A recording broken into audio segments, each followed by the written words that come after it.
Malam, salam bahagia, sejahtera pada kita semua. Dan Alhamdulillah pada malam hari ini kita masih diberi kesehatan, masih diberi waktu untuk berbagi, bercerita, dan belajar untuk masa depan keluarga kita dan teman-teman kita. Dan pada malam hari ini, khusus dari para mitra yang sudah bergabung dalam Power Team Forsas Indonesia, Forsas Bus, ini adalah kelas khusus untuk yang sudah bergabung. Semoga materi yang disampaikan bermanfaat karena materi setiap malam Kamis itu berganti-ganti, tidak selalu materi yang monoton. Baik, tanpa memperpanjang waktu, saya persilakan pada Bang Kensi untuk memberikan paparannya, waktu dan slide saya persilahkan. Oke, selamat malam teman-teman yang ada di Zoom Meeting Power Team Indonesia malam ini. Ini adalah Zoom Meeting rutin yang mana khusus untuk yang sudah join. Ya, kita berusaha menyesuaikan dengan apa yang kita butuhkan bersama-sama, kondisi yang ada ditemukan di lapangan dan membantu untuk lebih memahami supaya ke depannya pengembangan lebih bisa dimaksimalkan. Nah, jadi saya melihat teman-teman banyak mengalami kendala ya dari sisi argumentasi atau dari sisi berita-berita. Nah, di sini saya akan clearkan di malam ini dan saya akan jelaskan secara detail tentang proses untuk pengembangan ya, yang mana materi malam ini pastinya berbeda dengan materi sebelumnya. Nah, untuk teman-teman yang baru bergabung, baru masuk di malam ini dan harapannya bisa mempelajari materi sebelumnya di channel YouTube kita, yang mana setiap Zoom Academy itu selalu kita record. Nah, untuk malam ini kita akan membahas tentang legalitas dan tentang legalitas dan hal-hal negatif ya yang biasa kita temukan di dalam pemasaran proses di lapangan. Nah, di sini saya akan jelaskan by slide supaya lebih terarah. Ya, jadi Akademi Power Team, pemahaman legalitas dan hal negatif yang Anda temukan pada saat pemasaran proses ya. Proses Bus Binance Smart Chain. Oke, kita masuk. Nah, sebelum kita memulai, dan saya sekali lagi mengingatkan pemahaman tentang proses ya. Selama ini kita sama-sama tahu kalau bisnis-bisnis online rata-rata berjalan hanya beberapa bulan, lalu tutup atau scam. Nah, itulah salah satu faktor banyak orang-orang terkadang ketika dibicarakan tentang bisnis yang berhubungan dengan online, mereka sudah tidak tertarik karena historical masa lalu yang pernah mereka ikutin.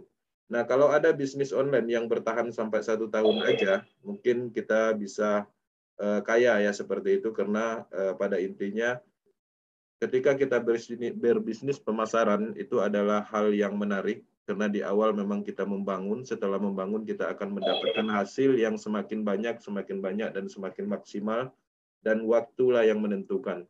Proses ini bisa memberikan penghasilan miliaran rupiah ya, hanya hitungan bulan saja, dan terbukti ya, teman-teman juga bisa memahami, kita pernah share ada banyak bukti baik di Indonesia ataupun dunia.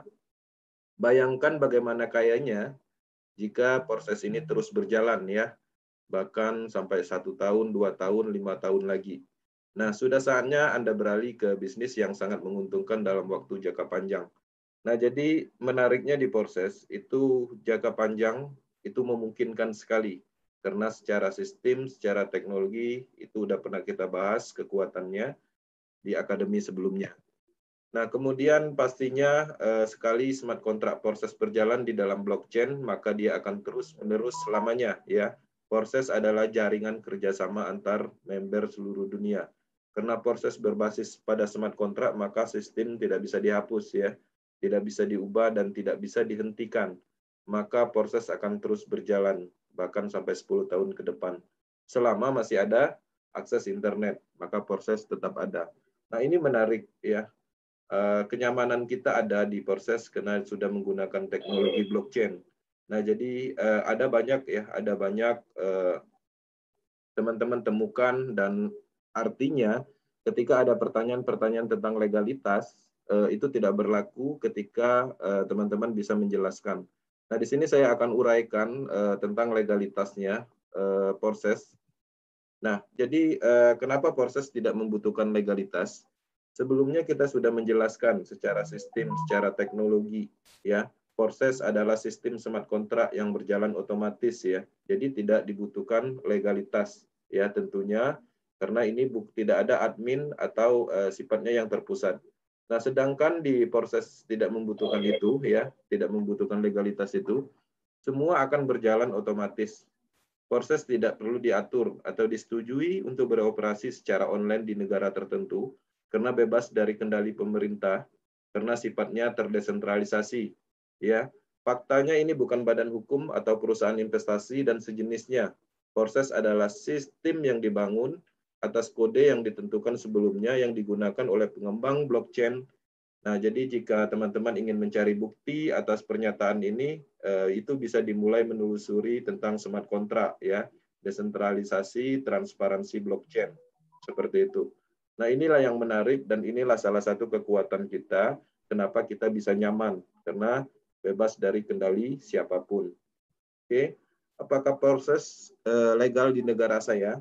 Proses adalah alat ya terdesentralisasi yang berjalan di blockchain cryptocurrency.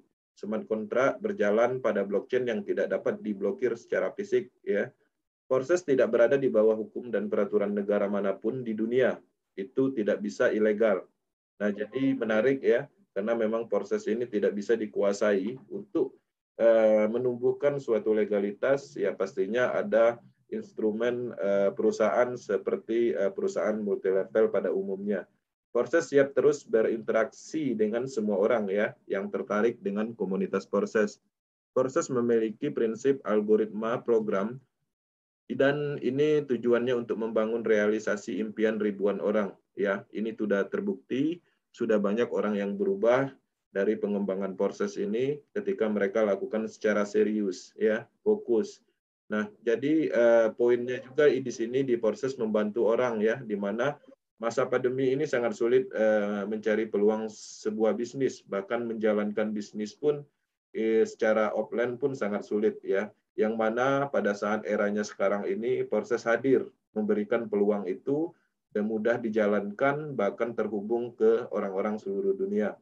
Transparansinya jelas ya di proses karena transparan itu adalah modal awal di dalam kejujuran bisnis sistem ya. Nah, jadi faktor-faktor utama yang mengakibatkan scam sebelumnya pastinya karena faktor ketidaktransparansi itu sendiri. Di proses keamanan dan desentralisasinya jelas, proses hanya memiliki tujuan yang bagus selama ini ya, mengingat teknologi baru yang tidak bergantung pada pemerintah, bank, admin, atau kontrol terpusat. Nah, jadi materi ini singkat dan cukup jelas. Ketika ini kita bisa memahami, artinya pertanyaan tentang legalitas, tentang kantor, dan apapun itu yang berhubungan dengan sistem terpusat itu tidak masuk di dalam kategori pembahasan, ya seperti itu. Nah, jadi ada banyak ya di luaran sana, bahkan berita pun sudah dirilis, ya. Jadi baik itu peringatan dari OJK, ya. OJK itu adalah skalanya Indonesia. Yang lebih ekstrim lagi itu SEC proses ya diblokir. Nah, jadi di sini saya akan jelaskan. Jadi bukan hanya di Indonesia rilis proses itu dihentikan atau dimatikan. SEC pun itu adalah suatu badan pengawas sekuritas di Amerika Serikat dan mempunyai banyak cabang di negara-negara seperti Filipina. Itu juga sudah pernah merilis dan menyatakan bahwa proses ini Ponzi. Dan itu sangat lama sekali beritanya. Dan terbukti apapun yang diberitakan, apapun yang disampaikan tentang proses akan terus berjalan. Nah, ini adalah salah satu bukti bahwa otoritas manapun tidak bisa memblokir. Kalaupun seandainya mampu, bukan hanya OJK, tapi SEC pun sudah mematikan jaringan proses ya, seperti itu. Nah, pertama-tama proses jaringan bisnis global. Nah, kalau seandainya OJK yang merilis, ini adalah perlu diperhatikan, ini adalah bisnis global. Bukan hanya orang dari Indonesia atau negara tertentu. Nah, jadi ini tidak akan pengaruh. Anggaplah pengaruh mungkin kepada si A, dia tidak menjalankan lagi proses atau berhenti atau bosan, tapi pada intinya tidak berlaku untuk orang lain di negara tertentu atau kelompok tertentu. Ya, karena proses adalah suatu alat yang bebas dimiliki oleh siapapun. Nah, kemudian kedua, OJK atau SEC tidak memiliki yurisdikasi atas platform ini karena Proses.io ini itu bukan badan usaha atau badan pengumpulan dana dan sifatnya tidak terpusat atau desentralisasi. Nah, jadi benar-benar tidak bisa kontrol karena memang dia akan terus berjalan. Ya, salah satu faktornya kita sudah memahami dan mempelajari di akademi sebelumnya. Bukan ekuitas ya, proses adalah sistem yang dihasilkan komputer yang digunakan oleh pengembang pada jaringan blockchain yang dijalankan oleh ribuan node komputer seluruh dunia. Ya, perlu dipahami tujuan OJK atau SEC hanya bertugas mengawasi sektor korporasi di negara. Ya, ketika perusahaan itu ada sifat fisiknya atau sifatnya terpusat, dan itu biasanya mereka mempunyai otoritas untuk itu. Ya, contohnya misalnya koperasi ya, kemudian investasi yang sifatnya ada pengumpulan dananya. Nah, jika Anda berkonsultasi dengan pengacara atau yang lebih objektif, yang tidak memihak dan memiliki pemahaman tentang cara kerja blockchain, mereka akan memberitahu Anda hal yang persis sama ya. Jadi jika Anda membaca akademi global, paham blockchain, Anda tidak akan pernah khawatir ya di proses. Itulah salah satu alasan saya join proses ini karena aman dari siapapun termasuk pemerintah. Nah, dengan adanya itu kenyamanan kita itu ada, tidak ada was-was lagi ya. Proses akan terus ada di kita dan kita akan tetap terus menjalankan proses seperti itu. Nah, ini adalah pemahaman ya, cryptocurrency dan smart contract itu sama-sama menggunakan teknologi blockchain. Itu perlu digarisbawahin ya. Cryptocurrency ya, BTC, Ripple, Tron, BNB, BUSD dan lain-lain. Nah, itu adalah salah satu contohnya blockchain teknologi cryptocurrency-nya. Kemudian untuk smart contract-nya seperti DeFi platform, DApp Exchanger, Venus Marketplace, kemudian pakai Swap Exchanger, proses matrix system, database perbankan, dan lain-lain. Nah, jadi smart contract itu adalah sebuah program yang mana program itu dibuat, didesain, ditemukan, kemudian dimasukkan ke dalam blockchain. Ya, setelah peak didesain, dia akan mempunyai sifat yang peak ketika dimasukkan ke dalam blockchain. Artinya, ketika dimasukkan ke dalam teknologinya, dia tidak akan pernah berubah. Dia akan terus berjalan seperti awalnya. Dan itu akan selamanya ada seperti itu. Nah, kasusnya sama seperti matrix system. Proses itu adalah sebuah matrik yang ditemukan oleh orang Rusia, Lado Oktanikov. Dia menemukan sistem pemasaran.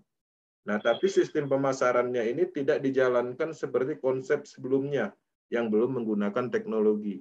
Jadi dia mendesain sebuah sistem yang dia temukan, dia fixkan programnya, algoritmanya semua udah selesai, dia trial test, kemudian setelah fix, oke, berjalan dengan sempurna, dia akan masukkan ke dalam teknologi smart contract blockchain. Seperti itu pemahamannya. Oke. Nah, di sini saya akan mencoba ya memahami pola pikir ya dalam bisnis apa yang kita cari ya, dalam bisnis apa yang kita cari ya. Positif atau negatif ya dalam perbankan. Contohnya ini saya masukkan ke dalam perbankan.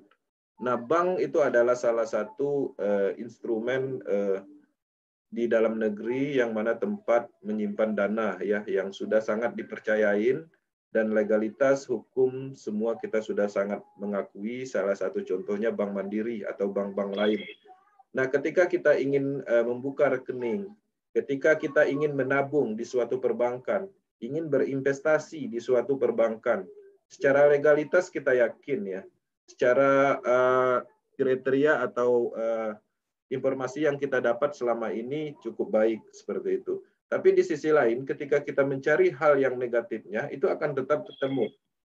Nah, kalau seandainya kita hanya mengikuti hal-hal negatif itu, artinya kita tidak akan pernah berhasil atau tidak akan pernah jadi dalam mengikuti misalnya untuk menabung ataupun berinvestasi. Nah, jadi ini penting buat teman-teman yang memahami atau untuk memahami bisnis apa aja yang kita lakukan, pastinya ketika apa yang kita cari itulah yang kita temukan. Nah, jadi di sisi lain memang kita harus memahami secara keseluruhan ketika Di perbankan pun kalau seandainya kita tidak mengerti tentang legalitasnya, tidak tahu kantornya, kemudian kita mencari informasi yang negatif, ya pastinya kita tidak akan pernah jadi untuk melakukan rencananya. Nah, kasusnya sama, ya. Positif negatif dalam cryptocurrency itu juga sama. Ketika teman-teman ingin mencoba berinvestasi di dalam Bitcoin contohnya. Kemudian sebelum melakukan investasi Bitcoin tanpa memahami ilmu yang lain yang bersifat positif, langsung mencari hal yang negatifnya, maka akan ketemulah yang namanya Bitcoin skema Ponzi, ya. Bahkan DBS, ya, DBS di Ekonomi Kompas bahkan pernah menyiarkan atau menampilkan informasi di tahun 2017 Bitcoin itu adalah skema Ponzi, ya. Jadi adalah modus investasi ilegal yang memberikan keuntungan pada investor. Nah, jadi informasi seperti ini bayangkan di tahun 2017 ini pengaruhnya sangat besar, ya. Ini DBS ini adalah salah satu bank besar di Singapura. Dan sekarang bank DBS tersebut, bank Singapura tersebut malah menggunakan teknologi blockchain dan mendukung cryptocurrency. Nah, ada banyak orang terpengaruh di berita ini dan tidak melanjutkan rencananya untuk berinvestasi di Bitcoin. Kenapa seperti itu? Karena dia tidak mempunyai ilmu pemahaman tentang Bitcoin-nya. Dia hanya mencari berita yang negatif, yang sifatnya pastinya akan menghalangi keinginan dia untuk berinvestasi atau merubah masa depannya. Nah, di sini Bitcoin juga penipuan, ketika kita cari tentang Bitcoin, penipuan juga akan banyak beritanya bermacam-macam tentang Bitcoin. Kemudian sama kasusnya seperti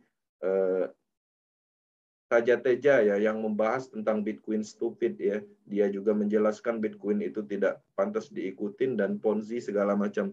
Tapi pada kenyataannya kita tidak menutup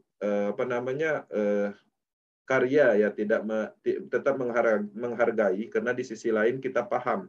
Nah, harapannya teman-teman di sini juga memahami tentang pembahasan yang ada di YouTube, tentang pembahasan yang ada di Google. Nah, jadi di dalam video YouTube itu ada namanya iklan atau monetis iklan. Nah, ada juga teman-teman yang mengambil pundi-pundi keuangan dari hasil situ. Nah, jadi misalnya nih, ketika kita ingin mendapatkan uang di dalam bisnis atau di dalam pengembangan YouTube, bisnis apa yang lagi tren seperti sekarang ini? Nah, kita bahas, ya.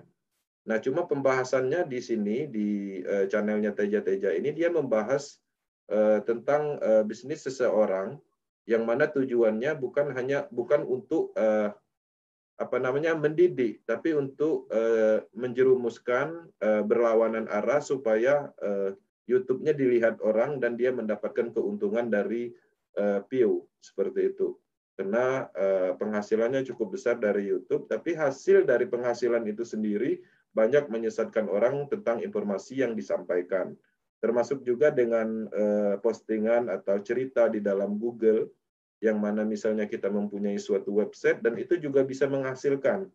Nah, tergantung dari pemahaman kita ingin mendapatkan uang seperti apa, uang haram atau uang halal di dalam monetis video, itu tergantung. Kalau memang ilmunya berguna dan bermanfaat untuk orang lain, dan orang ramai mengunjungi website atau YouTube kita, itu menarik dan itu bisa menjadi penghasilan, ya. Seperti yang dilakukan oleh teman-teman kita di kalangan selebriti, ya, seperti channel-channel yang kita paham seperti Raffi Ahmad dan lain-lain.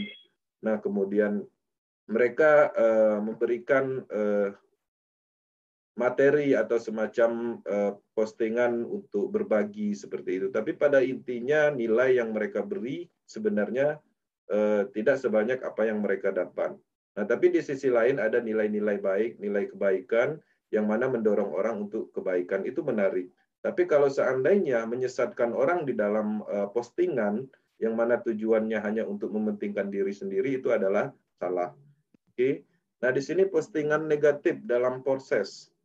Nah, di sini saya akan jelaskan juga, bahkan Teja juga mempostingkan tentang proses, menganggap proses Ponzi dan lain-lain, yang mana tujuannya pembahasannya itu tidak sama dengan pemahaman apa yang kita pelajari di akademi. yang mana pembahasannya adalah ngawur, murni tujuannya hanya untuk mencari pengunjung di dalam video YouTube-nya supaya dia mendapatkan hasil dari iklan yang lewat setiap orang melihat videonya.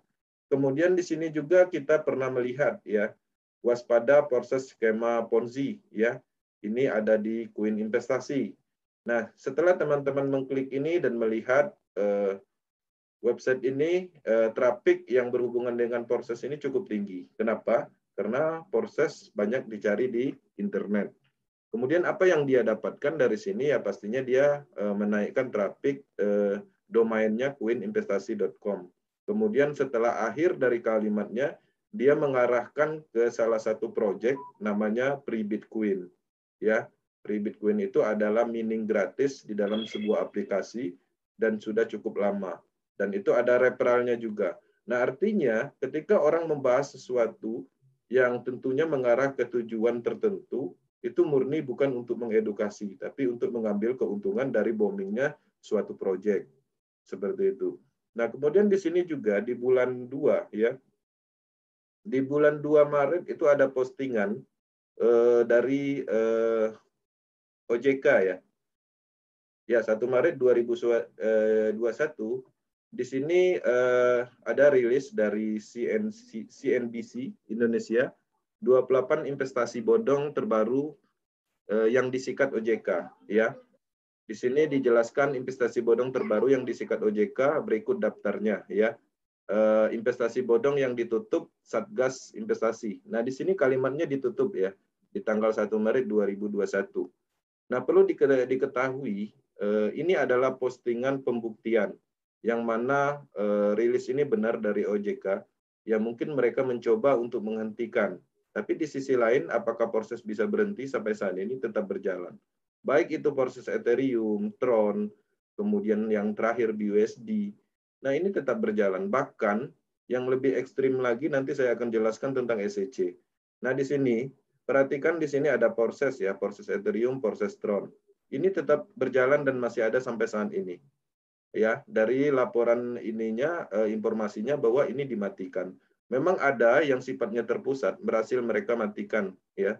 Seperti Autosetan belum PT Berbagi Bintang Teknologi ini nampaknya sudah tidak bisa diakses, memang berhasil mereka bunuh programnya karena sifatnya terpusat ya. Kemudian Smart Inpay juga berhasil mereka matikan karena programnya terpusat, tapi proses mereka tidak bisa. Nah, ini adalah salah satu bukti dan kenyamanan kita bahwa seharusnya ya kita meyakini proses memang tidak bisa dimatikan dan kita tetap akan nyaman menjalankannya. Inilah salah satu buktinya. Rilis itu sudah keluar bahkan sudah sangat lama, 1 Maret 2021 yang lalu. Sekarang bulan Agustus. Ya. Nah, jadi dengan lancar proses semuanya tetap berjalan. Oke, ini yang lebih ekstrim ya, teman-teman. Mungkin teman-teman melihat dari OJK, tapi di sini ini yang memposting dari SEC ya. SEC menganggap proses adalah skema Ponzi dan dilarang di negara mereka. Bahkan mereka menginstruksikan untuk mematikan programnya proses. Tapi pada kenyataannya tetap berjalan. Dan hebatnya lagi, postingan ini perlu diketahui itu di tanggal 30 September 2020 lalu. Ya, andai pun ini berlaku untuk proses Ethereum, apakah proses Ethereum berhenti sekarang? Tidak. Apakah proses Tron berhenti sekarang? Tidak. Ya, jadi teman-teman harus kuat dalam memahami sistem ini. Ya, ada banyak sekali orang-orang mengambil keuntungan dari besarnya proses ini ke depannya. Sama kayak kasusnya Bitcoin dulu ya. Bitcoin juga banyak dibahas, bahkan ada yang membahas secara benar tentang teknologinya dan ada yang membahas secara asal-asalan hanya untuk mementingkan kepentingan dia pribadi. Nah, jadi ini menarik di proses. Ya, di proses bukan hanya gejolaknya di lokal tapi di dunia pun, dan ini adalah salah satu bukti bisnis yang akan besar. Nah, ada banyak gejolak, ada banyak tantangan ya. Bahkan dari SEC pun pernah merilis Ponzi dan segala macamnya, tapi itu bisa diklarifikasi. Dan bagi teman-teman yang mengerti tentang Ponzi dan bisa membandingkan dengan proses, ya pastinya berita ini tidak akan mempengaruhi apapun. dan terbukti ini tidak mempengaruhi apapun dan tetap jalan seperti itu. Oke. Nah, di dalam bisnis dan usaha apapun yang harus dirubah adalah pola pikir, ya, mengarah ke hal yang positif. Nah, jadi itu yang paling penting. Di dalam bisnis dan usaha apapun, Anda fokus, konsisten, komitmen, dan berproses. Ya. Nah, jadi ini menarik di proses. Poin dalam bisnis dan usaha apapun, ketika kita fokus, konsisten, komitmen, berproses, itu bisa diterapkan di proses. Karena apa? Karena proses kuat. Karena proses jangka panjang. Kalau dulu kita berbisnis di dalam bisnis pemasaran online dan lain-lain, kita ingin fokus, kita ingin konsisten, komitmen, ya. Tapi di sisi lain sistemnya tidak mendukung karena dikontrol sama orang, dimatikan sama orang. Ya, 6 bulan, 3 bulan kita menjalankan, udah menguasai semuanya, membentuk tim udah besar, tinggal dapat duitnya lagi, tahu-tahu sistemnya dimatikan pemerintah. Ya. Nah, di sini tidak ada hal yang seperti itu, lakukan dengan fokus, konsisten, komitmen, berproses. Nah, di dalam bisnis dan usaha apapun, ya, usaha dan kerja keras dibutuhkan. Ya, ini yang menarik bahwa ini adalah yang harus kita lakukan. Pastinya didasari dengan niat baik, ya, kejujuran, keterampilan, dan kesabaran. Oke, sekian. Jadi Akademi malam ini kita membahas tentang itu dan harapannya, ya, teman-teman bisa menjadikan ini sebagai bahan atau jawaban ketika menemukan yang berhubungan dengan legalitas, ya, berhubungan dengan postingan-postingan aneh yang ditemukan. Nah, di sesi malam ini adalah akademinya, Forces Power Team Indonesia. Yang menarik, yang diharapkan adalah sesi tanya jawabnya. Karena kita ingin tahu apa kendalanya, apa yang ingin ditanyakan, dan apa yang ditemukan. Nah, jadi di sini kita sama-sama sharing, saling menutupi, saling berbagi, apa yang kita ketahui untuk pemasaran, memajukan orang-orang di Indonesia, menyamakan posisinya dengan orang luar untuk mendapatkan potensi income yang ada di proses khususnya untuk membantu di masa pandemi ini. Oke, sekian, terima kasih, sukses selalu. Saya kembalikan ke Bang Haris. Terima kasih Mas Kensi dari Batam yang menyampaikan tentang bagaimana kita menepis isu, rumor, hal-hal yang sifatnya menegatifkan tentang persepsi Forsas dari berbagai hal, baik dari pemberitaan di Google, dari pemberitaan dari YouTube. Intinya setiap pemberitaan yang sifatnya negatif pasti ada udang di balik tepung batu. Jadi pasti ada hal yang disampaikan di endingnya. Jadi karena ketika orang bicara Forsas secara netral, dia pasti akan melihat kelebihannya dan kekurangannya, tapi tidak mempromosikan bisnisnya di balik itu. Jadi Anda perhatikan, jangan langsung panik, jangan langsung baper kalau ada pemberitaan itu, telusuri pemberitaannya. Dari mana? Apakah ini pemberitaan yang resmi, dan siapapun boleh berpendapat soal Forsas. Siapapun boleh berpendapat soal Forsas, dan kita harus menerima informasi dari dua hal. Artinya pemberitaan yang berimbang. Ketika Forsas itu sudah mulai ranahnya pemerintah, ranahnya OJK, itu harus hati-hati. Karena dari awal kita sampaikan, Forsas itu bukan perusahaan. Forsas adalah teknologi dalam blockchain. Bahkan Amerika pun tidak bisa menghentikan blockchain, bahkan negara adidaya pun tidak bisa menghentikan blockchain, apalagi negara Indonesia. Hanya saja orang yang pemahamannya baru separuh akan mengklaim, akan langsung menyudutkan. Dengan kepentingan apa? Kepentingan pribadinya. Itu dah kurang lebihnya. Jadi, dan tadi sudah saya share juga di grup slide-slide yang bisa nanti diperlihatkan atau mungkin bisa disimpan di WAG Forsas 1 dan WAG Forsas 2 untuk bisa dipelajari lagi. Karena apa? Dari materi ini mungkin Bapak Ibu ingin langsung instan pengen disimpan, silahkan. Tapi nanti kita juga akan simpan dalam bentuk video dan atau dalam bentuk PDF yang saya sharing ke dalam Google Drive di link yang sudah kami sediakan. Oke.